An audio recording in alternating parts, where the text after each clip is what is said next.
Hello എല്ലാവർക്കും നമസ്കാരം. അടുത്ത വീഡിയോയിലേക്ക് എല്ലാവർക്കും സ്വാഗതം. ഇപ്പോൾ മാങ്ങയുടെയും ചക്കയുടെയും ഒക്കെ സീസൺ ആണല്ലോ. മാങ്ങ കൊണ്ട് നമുക്ക് ഒത്തിരിയേറെ റെസിപ്പി ചെയ്യാം. ഇന്ന് നമുക്ക് മാങ്ങാത്തിര ഉണ്ടാക്കി നോക്കിയാലോ. നല്ല പഴുത്ത മാങ്ങ തൊലി കളഞ്ഞ് അരിഞ്ഞ് മിക്സിയിലടിച്ച് നല്ല പേസ്റ്റാക്കി എടുത്തിട്ടുണ്ട്. ഇതിനി അടുപ്പിൽ വെച്ച് വറ്റിച്ചെടുക്കാം. അത്യാവശ്യം കുറച്ചേറെ മാങ്ങ എടുത്തിട്ടുണ്ട്. തിളച്ച് വരുമ്പോഴേക്ക് ഇതിലേക്ക് 1 കപ്പ് മുതൽ 1.5 കപ്പ് വരെ പഞ്ചസാര ചേർത്ത് കൊടുക്കുക. ഇത് ആദ്യം ഫ്ലെയിം കുറച്ച് കൂട്ടി തന്നെ തിളപ്പിച്ചെടുക്കാം.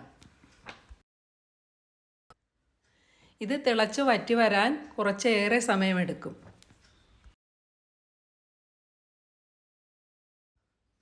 നന്നായിട്ട് വറ്റി വരുന്നുണ്ട്. ഇത് പൊട്ടിത്തെറിക്കാൻ സാധ്യതയുണ്ട്.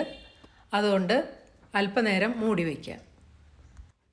വറ്റിക്കഴിയുമ്പോൾ ഫ്ലെയിം കുറച്ച് വേണം മൂടി വയ്ക്കേണ്ടത്.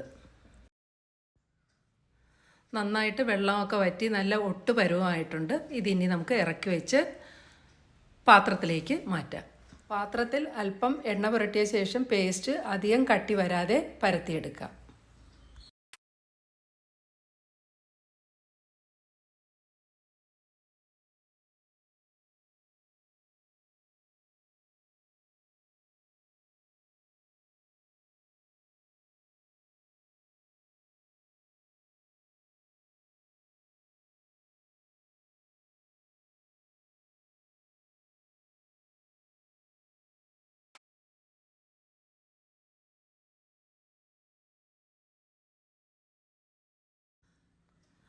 പാത്രത്തിൽ നിരത്തിയെടുത്തിട്ടുണ്ട്. ഇത് നല്ല വെയിലത്ത് വെച്ച് ഉണക്കിയെടുക്കാം.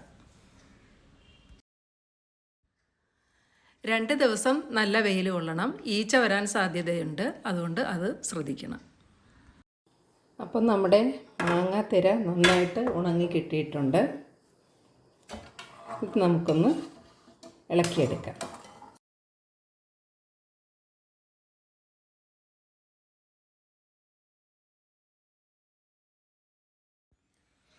മാങ്ങാത്തിര നന്നായിട്ട് കിട്ടിയിട്ടുണ്ട്.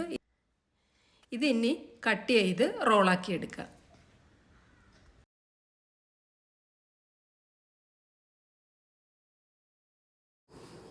വലിയ കുഴപ്പമില്ലാതെ കിട്ടിയിട്ടുണ്ട്. കുറച്ച് ഞാൻ പഞ്ചസാര ചേർത്തുണ്ടാക്കിയിട്ടുണ്ട്. കുറച്ച് പഞ്ചസാര ചേർക്കാതെയും ഉണ്ടാക്കിയെടുത്തിട്ടുണ്ട്. പരമ്പരാഗതമായിട്ട് ഇതുണ്ടാക്കിയിരുന്നത് മധുരമൊന്നും ചേർക്കാതെയാണ്. മധുരവും നാരങ്ങാനീരും ഒന്നും ചേർക്കാതെ. ഇതിനകത്ത് നാരങ്ങാനീരൊന്നും ഞാൻ ചേർത്തിട്ടില്ല, പഞ്ചസാര. പരമ്പരാഗതമായിട്ട് ഉണ്ടാക്കുന്നത് തഴപ്പായോ ഏതെങ്കിലും ഒരു പായടകത്ത് മാങ്ങ പൊളിച്ചിങ്ങനെ പായൽ ഉരച്ചെടുക്കുകയാണ് ചെയ്യുന്നത്. അതൊരു ഒറ്റ പ്രാവശ്യമല്ല, ഞാനൊരു പ്രാവശ്യം ട്രൈ ചെയ്തു. പക്ഷേ അത് റെഡിയായില്ലായിരുന്നു. അത് ഒരു 10-20 പ്രാവശ്യമെങ്കിലും ഒരു സ്റ്റെപ്പ് ഉണങ്ങി വരുന്ന സമയത്ത്, ഉണങ്ങിക്കഴിയുമ്പോൾ അടുത്ത സ്റ്റെപ്പ് അതിനകത്ത് വീണ്ടും ഉരച്ചിങ്ങനെ ഉണ്ടാക്കിയെടുക്കും. നല്ല കളർഫുള്ളാണ്. ആ മാങ്ങയുടെ ഒറിജിനൽ കളറ് അതിന് കിട്ടും. ഇത് ഇച്ചിരി കളർ വ്യത്യാസം ഉണ്ടാകുന്നത് നമ്മൾ അടുപ്പിൽ വെച്ച് വേവിച്ച് എടുക്കുകയല്ലേ ചെയ്യുന്നത്. അപ്പോൾ മാങ്ങാത്തിര ഉണ്ടാക്കുന്നത് ഒറിജിനലായിട്ട് മാങ്ങ ഉരച്ച് പായൽ ഉണക്കിയാണ് എടുക്കുന്നത്. മാങ്ങാത്തിര റെഡിയായിട്ടുണ്ട്. മാങ്ങാ സീസൺ തീരുന്നതിന് മുമ്പ് തന്നെ എല്ലാവരും ഇതൊന്ന് ട്രൈ ചെയ്ത് നോക്കണം. അടിപൊളി ടേസ്റ്റാണ്.